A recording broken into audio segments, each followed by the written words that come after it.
يو حديث قدسي رسول الله مبارك فرمي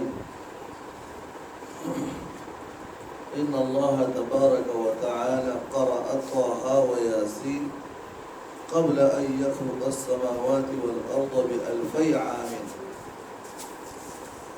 فلما سمعت الملائكة القرآن فتعجبت وقالت طوبى لأمة ينزل هذا عليها، وطوبى لأجواف تحمل بهذا، وطوبى لألسنة تتكلم بهذا.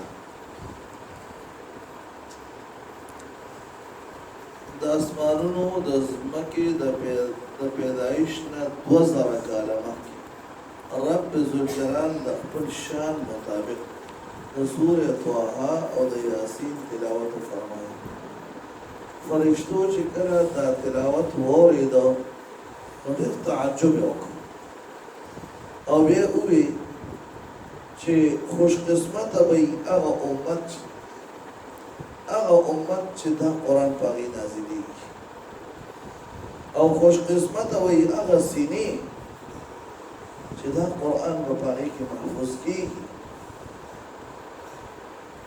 او خوش قسمته وایي هغه ژبې چې په هغې به د دې تلاوت کېږي. نو خوش قسمته یې د فرشتو د خدای الفاظ دي: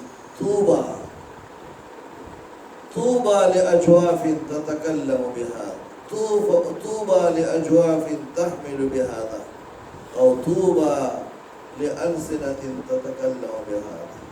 خوش قسمت دي هغه سینې چې قرآن پکې محفوظ شوی دی، محفوظ کېږي به، او خوش قسمته به یې هغه ژبې چې پکې تلاوت د دې کېږي.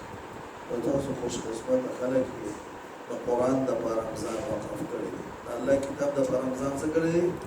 وقف کړی دی، چې هغې پورې به موږ د مدرسې نه نه ځو چې څوک دا قرآن یاد کړي دي او سم پوه هم نه یاد کړی او په مصله باندې هم خلقو ته ورولی دي. په دې جذبه باندې داخل شوی که نه؟ کنه په دې جذبه نه یې داخل شوي. خلقو ته به دا قرآن رسوو، خلقو ته به دا قرآن څه کوو؟ رسوو به انشاءالله. قاري صاحب نه به یادو په دې جذبه چې الله ما ته دا قرآن آسان کړي او ما ته یاد کړي، او بیا تر د مرګه پورې که دکاني او که مسجد وي او که مدرسه وي او که بازار وي او که هر ځای کې زما قسمت لیکلي شوي وي، زه به د قرآن خدمت کوم. زه به د څه خدمت کوم؟ د قرآن. د کوم ملګري تیار دي؟ ټول تیار یې که نه؟ دعا وکړه دا ختم قرآن